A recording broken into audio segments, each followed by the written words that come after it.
Po më vjen mirë që e keni bën këtë inteligjencën artificiale, se s'pas ka nevojë të luhet shpesh ky mikrofoni këtu. Shumë faleminderit.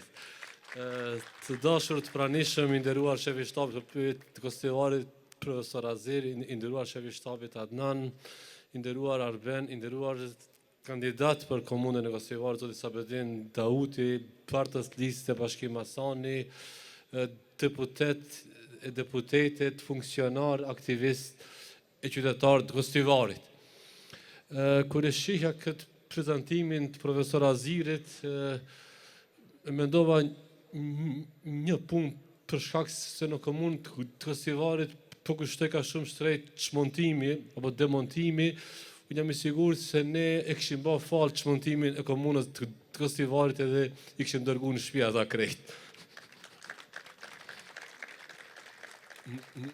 Megjithatë, më lejoni që sonte të flas pak për arsyen për cilën po takohemi sonte, dhe kjo është fushata e zgjedhjeve lokale për zgjedhjet e 19 tetorit të këtij viti.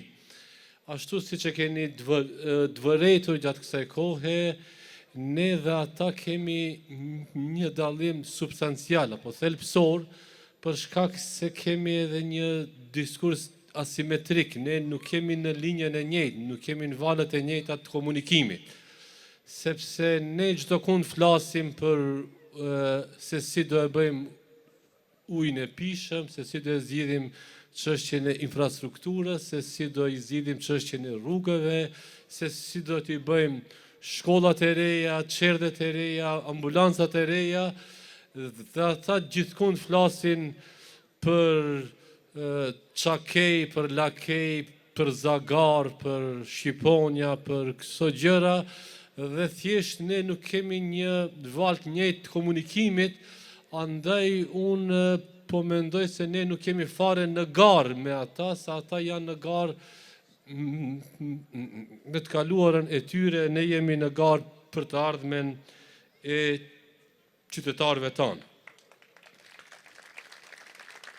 Ajo që më duhet ta them është se ne në këto zgjedhje lokale po vim me kapital politik të pushtetit qendror dhe me kapital politik të pushtetit lokal. Ju e dini që Vleni ishte në qeveri për 15 muaj dhe akoma vazhdon të jetë në qeveri, dhe gjatë kësaj kohe ne kemi rezultate të prekshme e të dukshme, të cilat janë të pamohueshme dhe të cilat oponentët tanë e kanë frikë edhe t'i përmendin për shkak se vetë nuk kanë arritur asnjëherë t'i përmbushin. Është çështja e ligjeve të cilat me vite kishin pritur të nuk janë zgjidhur, siç janë të 3 ligjet njohura, ligji për përfaqësimin e drejtë dhe adekuat, me çka e kemi mbyllur edhe një dispozit marrëveshje së Ohrit, për çka më meritor është zëvendës kryeministri Arben Fetaj, është ligji për kazinot, me cilin shumë shpejt 10 ose qindra kazino do hiqen prej lagjeve tona, dhe është ligji për zyrtarizimin e medreses Isabeu, për një shkollë e cila 40 vite kishte mbetur shkollë e egër. Dhe këto ligje nuk kanë mundur të bëhen për 22 vite pushtetit BDI-s dhe u bën për 15 muaj pushtetit të Vlenit. Po ashtu janë ca çështje që ndoshta ne nuk i përmendim për shkak se janë këto punte e mëdha dhe gjithnjë i lëm anash, por juve ju kujtohet që derisa ata ishin pushtet nuk mundeshin ta bëjnë një objekt vogël të një shkollës fillore atje në Çashk, nuk kishin zgjidhje për shkollën të Nerovës, të Krushevës atje, e për plot çështje të tjera që kishin bëjnë me arsimin. Dhe ju e dini që tashmë shkolla e Çashkës nuk përmendet fare, as shkolla e fshatit të Nerov nuk përmendet më fare. Ne i kemi ndarë 40 milion euro për ndërtimin të kampusit universitar në Shkup, i kemi ndarë 25 milion euro për ndërtimin e sheshit Skënderbeu në Shkup, i kemi rritur rrogat e arsimtarëve për 7% dhe çdo vit shkojnë duke u rritur, i kemi rritur pensionet për shkak se shumë shpejt Ali Ahmeti shkon pension dhe i duhet këtë pension të lartë, kështu që kemi bërë ca punë të cilat realisht do të jenë të prekshme për qytetarët tanë. Në pjesën e punësimeve që ata një kohë e përmendnin se ka degradim, ne u kemi thënë hajdeni të matemi se ne nuk e fshehim, u bën 2300 punësime të reja e dikun 700 avancime. Urdhëroni ju, zgjidheni cilin vit e donit mandatit tuaj dhe të krahasohemi. Por ata edhe në këtë pjesë heshtin dhe prapë të vazhdojnë të flasin për çakej, e për lakej, e për zagar, e për këto gjëra të tjera. Dhe kur flasim pastaj për pjesën e pushtetit lokal, qeveria vlen është ajo që i ka ndarë mbi 80 milion euro vetëm për zhvillimin e komunave. Në fakt, edhe ato projekte që sot zhvillohen në komunën të Kostivarit, e që këta të pushtetit lokal i fshehin bagera që të mos mirët vesh se janë të financim të komunës të qeverisë, janë prej qeverisë vlen. E në vend se ata të jenë të falenderuar, se thonë po, është e vërtet, se ato po bëhen me sponsorizim të qeverisë, edhe në këto raste mundohen të fshihen pas perdes dhe të mos të pranojnë se kjo është here e parë gjatë këtyre viteve sa ekzistojnë këto komuna që një qeveri ndan aq shumë fonde për zhvillimin e komunave. Andaj ne kemi ftuar edhe vazhdojmë të ftojmë, urdhëroni të krahasohemi. Me çfarë doni të krahasohemi? A doni të krahasohemi me çështjen e mbrojtjes së UÇK-s që e kanë qejf shumë. Ata kanë miratuar ligjin për pranitellat, e kanë plotësuar e ndryshuar shumë herë, nuk kanë bërë asnjëherë ligj për UÇK-n, edhe pse i kanë fituar zgjedhjet përmes UÇK-s, dhe ishte vleni edhe deputetja jon Imërlijes Saliu Fetaj, e cila e bllokoi ligjin e pranitellave në parlament. Ata nuk e bën këtë.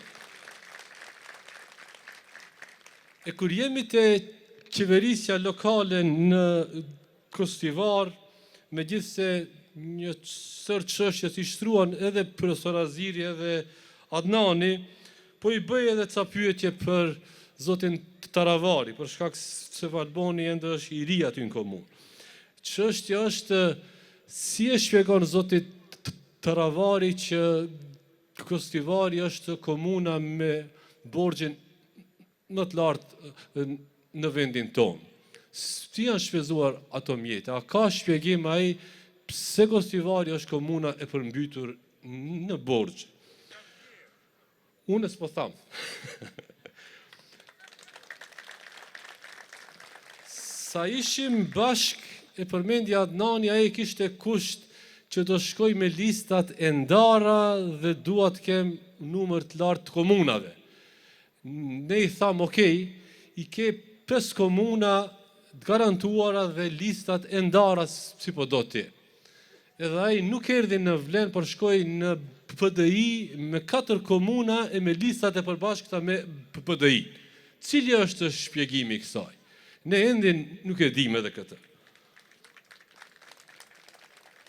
Që të mos e zgjas më shumë me të, e kam edhe një çështje që sot ka lindur e që më duhet të shpjegoj këtu publikisht. E pas ka pasur sot një konferencë për shtyp Arbër Ademi, ku më pas ka akuzuar mua dhe Vlenin se kemi qenë dje zbashku me kryeministrin Mickovski në fshatin Luboten për shkak të përurimit të punimeve për ujësjellsin e ri, duke na akuzuar se gjoja ne pas kemi harruar Lubotenin e kështu me radhë.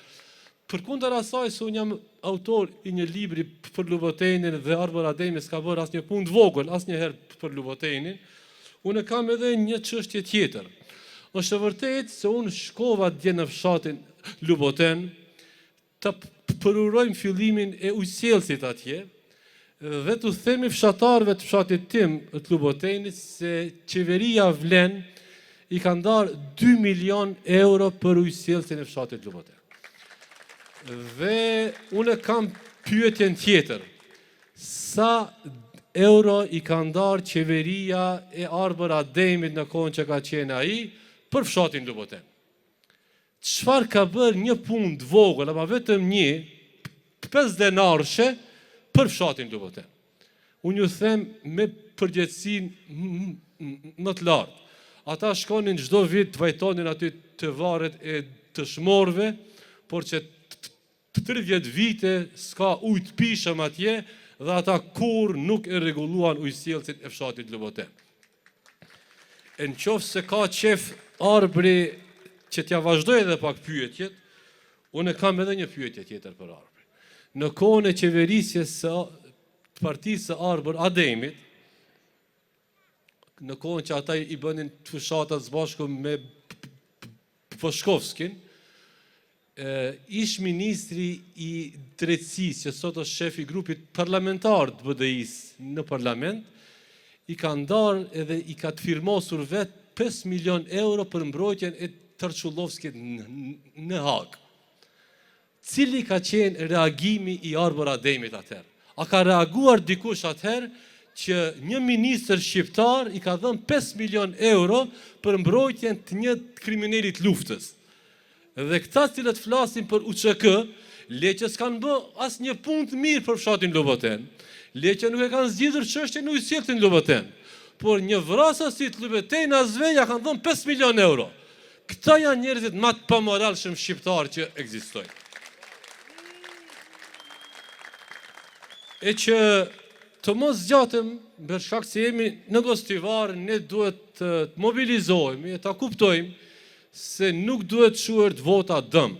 Këto janë zgjedhje të rëndësishme për rregullimin e çështjeve lokale në komunën e Gostivarit. Unë ju siguroj se vetëm një kryetar, si Sebadin Tauti, vetëm një Bartës Liste, si Bashkim Asani, janë garancë se qeveria vlen do jetë në mbështetja e tyre dhe qyteti i Gostivarit do përfitoj nga mbështetja e qeverisë për përmbushjen e kërkesave që i ka komuna e Gostivarit.